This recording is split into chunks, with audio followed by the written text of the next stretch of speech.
Hi there! Based on the recent photo leak of a House of the Dragon Season 3 script cover page, which included the cast listing, we can conclude that two characters in particular will be significantly expanded in prominence next season. Alicent's youngest son, Daeron, and Jeyne Arryn, Rhaenyra's maternal cousin and ruler of the Vale. Now, to keep things focused, I split these into two videos covering each of them separately. I started with Daeron, but now in this video, I'll focus on Jeyne. How we know she'll be drastically increased in prominence, and how I suspect they're going to do that by outright making some changes from the book. Like I said in the Daeron video, the cast listing on scripts is actually a specifically calculated ranking of each role in the season by pay grade. And thus, in turn, it is a relative ranking of how prominent each role is within the season. We know this from prior leaked scripts from seasons 1 and 2. In season 2, Jeyne Arryn was ranked number 57. That's behind Ulf's drinking buddies at the tavern in King's Landing, who, if you think about it, had a decent number of scenes, all things considered. I'm not bashing them, but for such a prominent character from the book, this is incredibly low. Number 57. In season 3, she jumped to rank number 40. The same rank that Oscar Tully had in season 2. Now, in and of itself, this would be news if Jeyne was a new character. That, wow, someone who will be as prominent as Oscar Tully was. Oscar Tully was a bit more quality over quantity. He had 3 scenes spread out across the season, but they were all with Daemon. They were all really good. They gave him a character arc, and he's become a fan favorite because of that. This would be news if she was a new character. In and of itself, that's good. But the real main point of this video that I want to emphasize is that between seasons, no one jumps almost 20 places in rank like this. This never happens. This is unusual. So when in private text groups and conversations, when the spy community was going over the ranking and comparing it to the ones from prior seasons, I want to explain to you why this officially set off alarm bells. The good kind of alarm bells, but just how much we were freaking out that this never happens. A jump of almost 20 places, 57 to 40, is practically unprecedented, but I'll explain that. So, for the rest of this, let me give some more context on the ranking system and how rarely a change like this happens. I glossed over this in the Daeron one. Let me slow down for this. Like I said in that one, the top 15 stayed identical between seasons 2 and 3, the real core cast. Keeping in mind that this leak is specifically for episode 304, so it skips over some characters who don't appear in a given episode. I mean, case in point, as many have noticed, Aemond is just not in this episode. Neither is Baela. But that doesn't mean they're going down in rank for the season as a whole. Sometimes people just take an episode off. And the upper teens are usually small council members, for example, Orwyle at number 17. One shift we suspect happened is that due to Rhaenys's death, she was number 6 in season 2. It's possible that Aemond has now jumped up to rank number 6, which is blank in this, that it had a ripple effect of a couple of other people all went up by exactly 1 because Rhaenys died. They only start seeing this in the 20s. Like I said in the other video, that Gwaine Hightower went from number 20 to number 19. Alice Rivers even stayed the same at 21, and then when you have the Dragonseed characters, all of them apparently went up by just 1. Adam, Hugh, and Ulf. Alan probably isn't in this, but he's presumably the same rank relation to his brother he was in season 2, so they all went up like that. Of course, the Cargill twins were in between there. They died, but then they added in Daeron and Ormond, so that balances out. That we lost 2, we gained 2, but because Rhaenys died, all of these went up by about 1 or so. But look at the scale of these shifts. The top 15, except for 1 or 2 aren't in this episode, didn't change at all. Some went up by exactly 1. These are the biggest shifts you will see in the top 50 or so rank places. They don't change that frequently. I'm not even saying, oh, there's usual fluctuations of 1 or 2. No, even changing 2 is enough to be unusual. It's usually the same or by 1 at this point. Now, below that, like I said, the ranks go all the way up to like 140, 150, but those are spear carriers with like a line of dialogue. So if you're a recurring one, you can go up from like 120 to 90 between seasons, but that's because it's adding 2 lines instead of 1 makes you jump 20 places between 120 and 100, but that's really far down the list. For characters in the top 50 to 60, going up more than 2 or 3 is very rare. And Jeyne Arryn skipped ahead almost 20 places for Season 3. 17 places? This is unprecedented. I keep saying, it's almost unprecedented. The only other examples are rare and unusual cases due to the time skip structure of Season 1. That Aegon jumped 15 places between Seasons 1 and 2. Well, yeah, because actor Tom Glencarney only physically appeared as adult Aegon in 2 episodes. And yes, adult and teenage versions are credited as 2 different roles like that. Other example I'll use, there's a lot of examples, I'm not going to spend an hour doing this. Another example is Grand Maester Orwyle. He jumped 22 places between Seasons 1 and 2. He was 39, he went up to 17. Yeah, because he was barely in Season 1. He physically wasn't in the first half. Well, he had a cameo at the end of Episode 5, but he physically wasn't in the first half because someone else was Grand Maester. Then he died off screen, he got promoted to Grand Maester, but even then, the Small Council in late Season 1 wasn't nearly as prominent as it was during war planning scenes in Season 2, so you can see how much of a jump that was. But now, between Seasons 2 and 3 from the leaked list, Orwyle didn't even go up 1, he stayed the same at 17.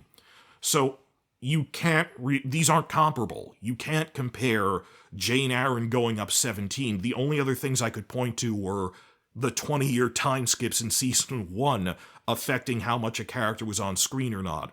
Between normal seasons, between Seasons 2 and 3, no one goes up more than 2. 2 would be unusual. And this high in the list in the top 50 to go up 17 places, unprecedented. So this was really startling to the spy community who understood it in context just from looking at it of, wow. And on top of that, you can say she'll be roughly as prominent as Oscar Tully was. And like I said before, it's weighted on quality versus quantity of, does this mean she'll be in 3 really good scenes, or maybe half a dozen moderate scenes? I can't say, but I don't mind. I still loved Oscar Tully in Season 2, even if it was quality over quantity. We'd have to see. But calculating the relative prominence, this is pretty high, because people love Oscar Tully now, and we barely saw Jeyne Arryn. Well, TV-only viewers watching this might wonder why I'm so worked up, why all of us are. Why is Jeyne Arryn so noteworthy? I hope you can understand that it's that whole hole-in-the-bucket routine of, you don't know she is a big character in the book because you didn't read the book, that if the TV show didn't make her prominent, you wouldn't know. Direct comparison, Kragan Stark. Also, very similar situation where he has a lot of material in the book, and he only appears in literally 1 scene of Season 2, and it was a good scene, but there's this whole subplot of you actually, in the book, see Jace going north on his mission to treat with Jeyne Arryn at the Eyrie, and then with Kragan Stark at Winterfell. There's dialogue, there's backstory on these characters. And for a while we were really afraid this would be cut entirely. I'm not as worried now, because now what it looks like they did is that the TV writers wanted to space that material out over the show as a whole. And there's nothing inherently wrong with that there isn't a ton of material for Kragan or Jeyne, but there's about 1 season's worth of a really focused thing on this is their interesting backstory, which they didn't give about as much as for Oscar Tully, that he's young, but then he rises to the occasion, a little more than that, actually. But what we saw at the end of Season 2, we actually saw this alternate scene leaked showing Kragan Stark coming south with the Winter Wolves, with the Stark army when it's at the Twins. And they cut that. We don't know how much or how little he'll be later, but this at least shows us that the writers wanted to space this out. Their intent, and who knows with budget cuts now, their intent apparently was originally to space out Kragan and Jeyne to put more of their stuff in Season 3. We hoped they would catch up with it, and for Jeyne at least, it looks like they actually are. That their plan always was, we'll follow this more in Season 3, just due to the way other scenes shake around. Does Jeyne Arryn drastically increasing in the official ranking by prominence mean that Kragan Stark will too? Well, we're not sure, but it is encouraging.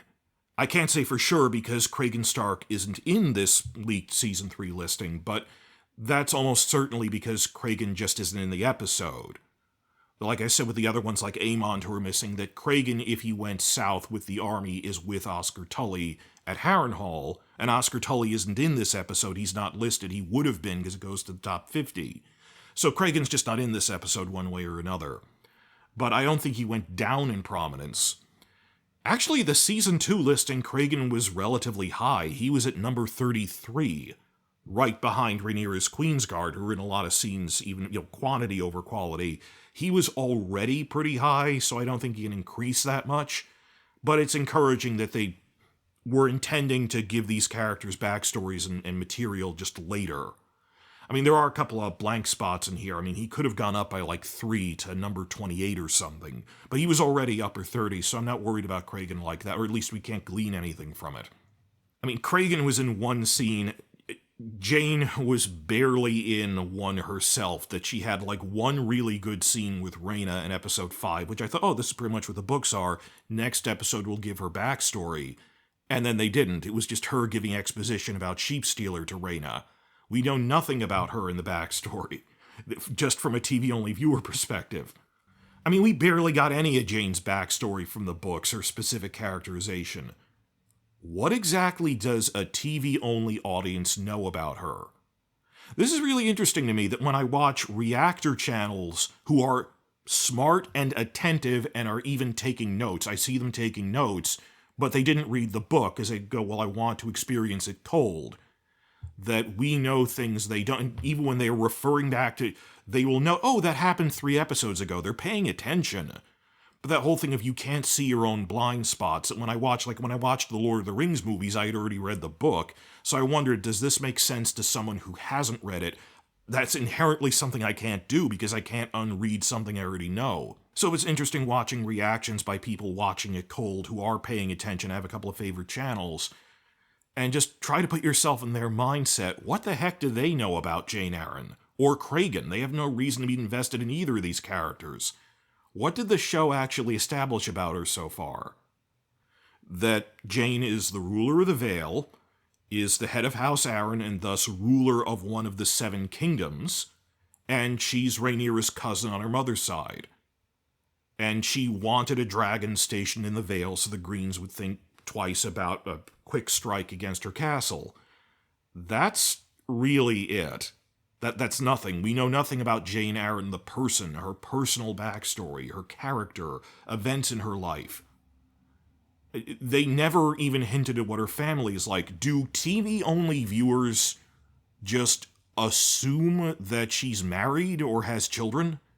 Like how were we to assume that Daeron doesn't exist just because we didn't mention him? Sometimes characters have a wife off-screen that they later introduce. Stannis had a daughter that they later introduce. Would a TV-only audience not realize Jeyne has no children? That she's unmarried at 40 years old?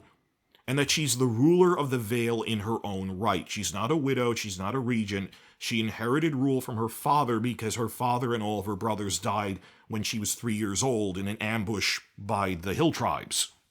They wouldn't know that she's this really tough, determined character, that since then her younger male cousins have tried to usurp her rule 3 times, but she managed to defeat them every time. She is a tough politician. She is competent at this. They wouldn't know that her best friend and companion is Jessamine Redford. That they didn't even have Jess as a non-speaking role standing next to her to imply that. It's not in there at all. Or that the heir she did appoint, because her cousin keeps trying to usurp her first cousin, she appointed her distant fourth cousin, Joffrey Arryn, as the captain of her guards and said he is my heir over them.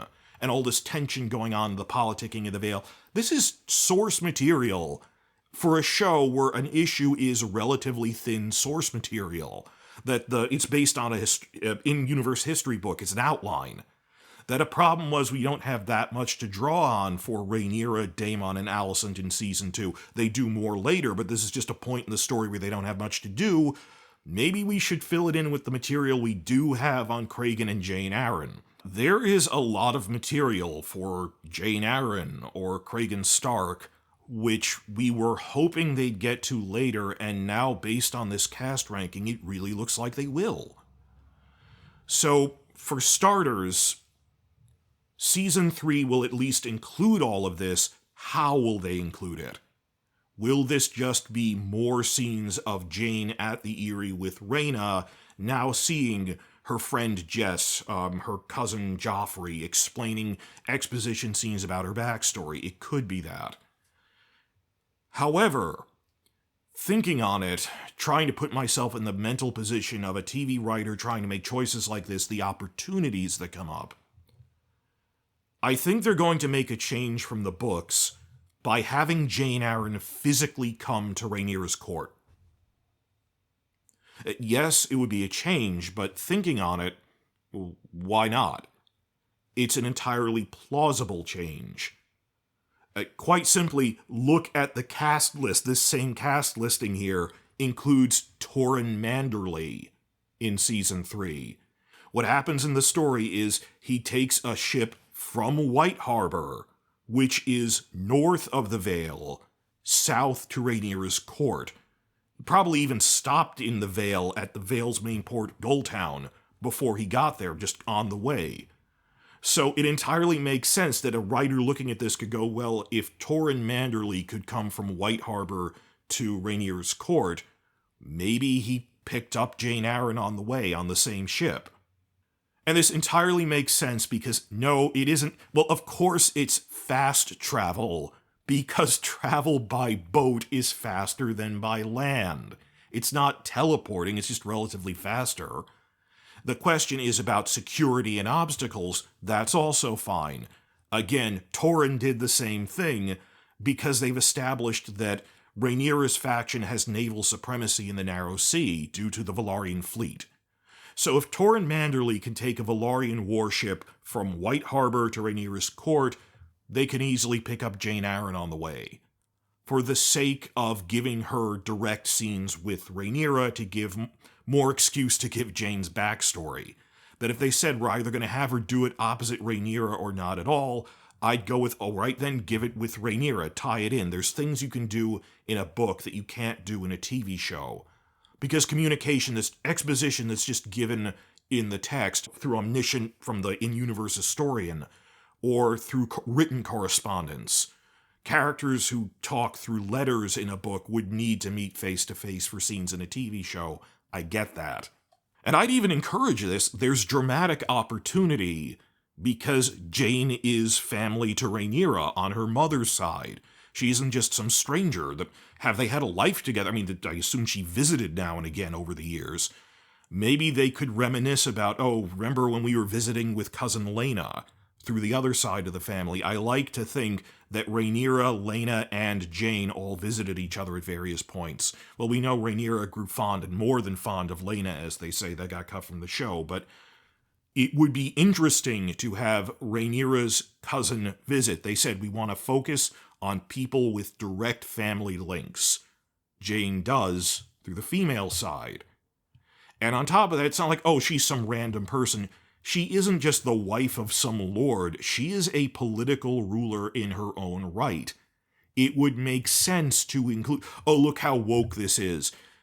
Jeyne Arryn is the ruler of one of the 7 kingdoms. She commands armies. She is a politician. It would entirely make sense to include the ruler of one of the Seven Kingdoms on a small council meeting about army movements or something. Well, this is all my speculation, though, the part about her coming to King's Landing to have these scenes face-to-face with Rhaenyra be on the small council or something. But even excluding that, the cast ranking here is in print. It's objective. One way or another, Jeyne Arryn is going to be drastically increased in prominence next season. Maybe it'll be a lot of more scenes with her in the Eyrie, but they're actually going to give her backstory and characterization that we were slighted last season. And I do hope for the other thing, because I have a mental image of just put two and two together. Torrin Manderly is coming on a Velaryon warship from White Harbor, stops at Gulltown, the port of the Vale, to pick up Jeyne Arryn, and this Velaryon warship drops them off at Rhaenyra's court. Perhaps a Velaryon warship captained by Alan of Hull? Alan of Hull, played by Abubakar Salim? Amanda Collins' co-star from Raised by Wolves? I'm hoping that there is a non-zero possibility that House of the Dragon Season 3 will have a brief scene that is a Raised by Wolves reunion. So I'm hoping this, but no, in all seriousness, I would have told them to do this. That it use Jeyne Arryn more prominently. There's things you can do in the text of a book that are clunkier in a TV show. It kind of makes more sense to have her visit the capital. Why not? Because she needs to be able to converse with things. And we're going to go, well, then how are we going to get out of this? Same way Torrin Manderly did. He eventually took a ship back to White Harbor and arrived there safely. He could probably take Jeyne Arryn with him on the same ship, drop her off at Gulltown along the way, and that entirely fits. It doesn't really change anything. It'll be shifting things that were through letters and correspondence in the book into live scenes. But one way or another, we are getting a lot more Jeyne Arryn, which we thought was lost.